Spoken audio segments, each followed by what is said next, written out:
Eu quero falar agora com a Janaína Camelo, porque ela tem informações sobre o início da gestão de Edson Fachin no Supremo Tribunal Federal. Porque, diante dessas situações políticas, né, e dos julgamentos que acontecem no Supremo Tribunal Federal, uma ala política no país entendia a vinda de Edson Fachin como uma forma de se diminuir as tensões e se ampliar o diálogo entre a classe política e o Supremo. Ele ocupando, então, o espaço de Alexandre de Moraes, do ministro Luiz Roberto Barroso. Só que tem a figura ainda permanente de Alexandre de Moraes nessa história, né, Janaína? Conta pra gente, nossa ministra. Pois é, o ministro Alexandre de Moraes vai estar lado a lado, né? Os dois ali, Edson Fachin, o ministro Alexandre de Moraes, mas institucionalmente, Evandro, o ministro Alexandre de Moraes vai apenas ocupar o cargo de vice-presidente do STF, que vai ali comandar o plenário do STF em eventuais ausências do ministro Edson Fachin. Agora, o mandato do ministro Edson Fachin, pelos próximos 2 anos, a gente pode tomar como exemplo quando ele presidiu o Tribunal Superior Eleitoral. Isso foi em pleno ano eleitoral, em 2022, ele assumiu ali a presidência do TSE, do início do ano até agosto, mais ou menos. E na época, ele não se furtou de fazer reuniões, não evitou nenhum tipo de reunião, continuou fazendo várias negociações, fez as deliberações ali necessárias, e a tendência é que ele mantenha esse perfil de quando ele comandou o TSE no comando aqui do Supremo Tribunal Federal pelos próximos 2 anos. Inclusive, o ministro Edson Fachin, ele é um dos poucos ministros que publica a agenda dele, viu? Diariamente, a agenda dele sempre é repleta ali de agendas, reuniões com empresários, com representantes de entidades, com vários políticos. Então, deve se manter assim, né? Então, o ministro Edson Fachin, a expectativa com relação a essa presidência dele pelos próximos 2 anos. Ele tem um perfil mais discreto, Evandro, mas é porque ele não se expõe, não quer dizer que ele não esteja fazendo negociações, né? Então, o ministro Alexandre de Moraes, o papel dele, por enquanto, vai ser esse, de comandar o plenário nas ausências do ministro Edson Fachin. Todo o comando do STF vai estar nas mãos, realmente, do ministro Fachin. O ministro Alexandre de Moraes vai ser o presidente só daqui a 2 anos. Então, é importante também destacar algumas posições do ministro Edson Fachin em julgamentos recentes, julgamentos muito polêmicos, em que ele deu votos ali que acabaram surpreendendo, como, por exemplo, no julgamento das redes sociais, né? O ministro, ele acabou acompanhando o voto do ministro André Mendonça na época. Isso surpreendeu e foi visto por muita gente ali como uma forma dele se mostrar que ele pode, sim, surpreender e não precisa sempre seguir ali a maioria. Então, o ministro Edson Fachin vai tomar posse em meio a ainda vários julgamentos que vão acontecer da denúncia de golpe. Ainda faltam 3 julgamentos, né, de 3 núcleos. Em meio também a toda a questão do Congresso Nacional, de olho ali na discussão no Congresso Nacional com relação à redução de penas dos casos dos envolvidos na denúncia de golpe, no 8 de janeiro, enfim. Então, a posse que está marcada na segunda-feira, o ministro Edson Fachin é o novo presidente do Supremo Tribunal Federal para os próximos 2 anos.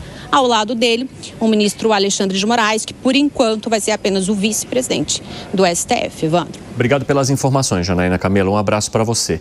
Vamos lá chamar os nossos amigos e fazer uma tela dividida aqui, seu Gui, para que eu possa conversar com todos. E agora, 5h28, quem nos acompanha pela rádio, um rápido intervalo. Já espero vocês nas outras plataformas. Seguimos. Felipe Monteiro, primeiro que eu queria saber com você, o quão interessante é a gente discutir se um presidente do Supremo Tribunal Federal atenderia mais ou menos a classe política, né? Porque eu acho que sequer isso deveria entrar numa pauta, porque não seria papel de um presidente do Supremo Tribunal Federal. Mas você entende que a figura de Fachin, que é mais reservada, que se expõe menos aos holofotes, seria importante para esse momento em que o Supremo tem sido bastante bombardeado de críticas por um suposto ativismo judicial? Como é que você avalia, meu amigo? E eu te pergunto também, porque talvez eu esteja errado na maneira como eu lancei o início dessa questão. É papel do Supremo Tribunal Federal conduzir um diálogo político também? Não, eu entendo que não é o papel do Supremo Tribunal Federal conduzir um debate político, né?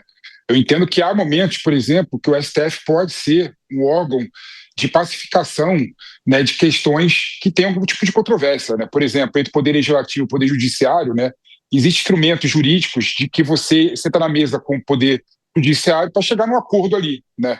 Então eu sinto que nessa forma de atuação, eu acho que a atuação de negociação e de conduzir uma negociação entre dois poderes em conflito seria republicana. Mas tem um ponto interessante, Cine, nessa mudança da presidência do STF, é que o Fachin é um ministro muito mais discreto que os demais, né? Eu, por exemplo, estava aqui pensando qual foi a última vez que eu vi o Fachin dar entrevista. Eu não recordo, eu sinceramente não recordo de ver o Fachin dando algum tipo de entrevista nos últimos anos, né? Eu realmente não recordo. Eu lembro dele, sinceramente, como advogado atuante no Paraná, né? Mas como um juiz falador que gosta de aparecer, eu não lembro do Fachin sendo esse juiz. Então eu espero que a presença do Fachin no STF aponte o STF para respeitar, né, essa questão de ter um juiz muito mais para dentro da estrutura do STF do que para fora, criando holofote. O Fachin, ele é um ministro que, no meu modo de ver, ele incorpora essa questão, né, de não gostar de falar, que inclusive a lei orgânica da magistratura proíbe.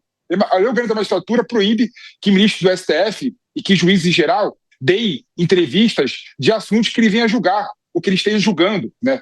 Então eu espero que o Fachin, sendo essa pessoa que vai presidir o órgão do STF, ele incorpore e consiga influenciar os outros ministros a atuarem da mesma forma que ele, né? Então eu vejo que essa mudança de presidência do STF pode ser, sim, um alento importante para o futuro da Suprema Corte do Brasil. E aí, quando a gente fala dessa questão política, é interessante a gente pensar que a mudança de um ministro do Supremo Tribunal Federal, nos bastidores ali da política, agrada uns e incomoda outros. E quando a gente fala de agradar, alguns integrantes dos partidos da direita ou de partidos que têm sido agora alvos no Supremo Tribunal Federal, e principalmente, né, aliados do ex-presidente Jair Bolsonaro, etc., por causa desse último julgamento, veem na vinda de Fachin uma possibilidade de se acalmar a coisa. Só que ele carrega como vice-presidente o ministro Alexandre de Moraes, que lá na frente também vai assumir a presidência, ou seja, o que afastaria qualquer possibilidade, até porque haveria a questão do ministro Alexandre de Moraes cuidar um pouco mais digamos, dessa ponte política envolvendo o Supremo. Como é que você avalia toda essa questão, hein, Alan Gani? Olha só, Evandro, eu vejo que a chegada do Fachin à frente da presidência do STF muda a embalagem apenas, mas não muda a essência, né?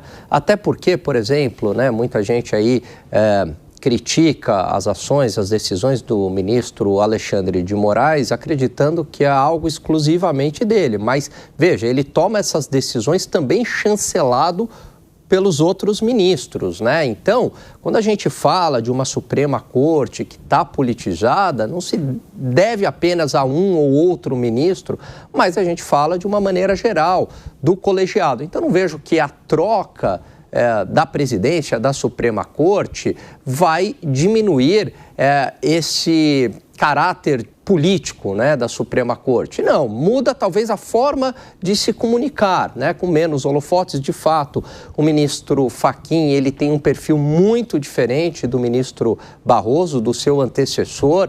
Eu diria até talvez que ele é o oposto do ministro Barroso, mas essa politização da corte, ela vai continuar e muitas vezes ela é compactuada de uma maneira corporativa entre os ministros, né?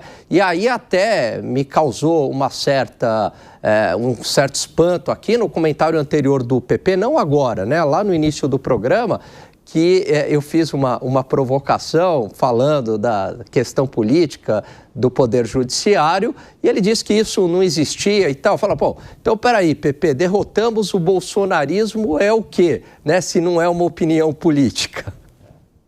Gani, você está procurando a sua câmera aqui? Não, é assim que eu estou falando aqui, ó, direto nela. Não, porque você olhou para 4, para 5, para 6. Não, aí acho que foi o modo de... Ele tá aí procurando no estúdio. Ele tá aí procurando no estúdio. Não, mas eu tô na 5. Tá com saudade. Não, mas a 5 é a do mês, você está olhando para 4. É? Não, eu tô aqui, bom. Tá, olha. É a luz aqui. Vai lá. Então tá bom. Fala aí, Bruno Musa. Então tá bom. Então tá bom, vamos lá. Fala aí, Bruno Musa.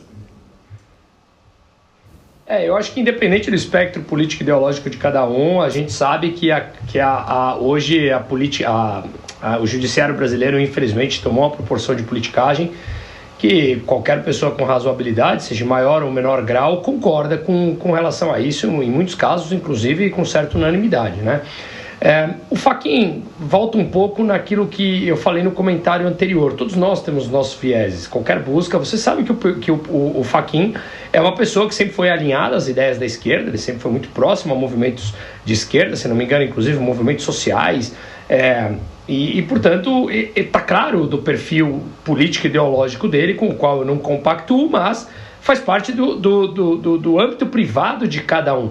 E aí eu volto e para finalizar, o que não pode acontecer ou não poderia acontecer, que de fato no Brasil está acontecendo e para mim vai continuar acontecendo por um bom tempo, até que pressões mais importantes continuem a vir, é que as decisões sejam pautadas não no perfil ideológico de cada um, mas sim em respeito às regras, que infelizmente no Brasil está cada vez mais difícil.